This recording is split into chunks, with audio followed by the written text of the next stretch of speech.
میں نے اپنی بیگم سے کہا کہ تیرے اخلاق کا پتہ چلے گا جب تو ساس بنے گی۔ ماں ہو کر تو ہر ماں بچوں پہ فدا ہوتی ہے، جس دن تو بہو گھر میں لائی اور اس کے ساتھ تو نے بیٹی والا معاملہ کیا تو پھر میں تیرے اخلاق کو سلام کروں۔ اور میں اللہ کا شکر ادا کرتے ہوئے کہہ رہا ہوں کہ اس نے اس کو تیسری بیٹی بنا، میری 2 بیٹیوں نے اس کو تیسری بیٹی بنا۔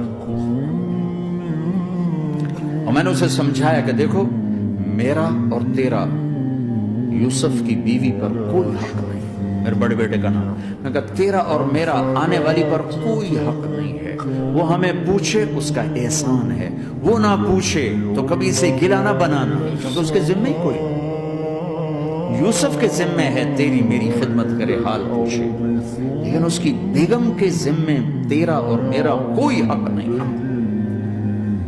تو اللہ کے فضل سے اس کو نبھایا۔ میں تو ویسے ہی باہر رہتا ہوں بہت کم، میں تو اپنے بچوں کے پاس نہیں بیٹھتا ہوں، تو مجھے تو موقع نہیں ملتا ہے، لیکن اس نے اس کو نبھایا اللہ کے فضل و کرم سے۔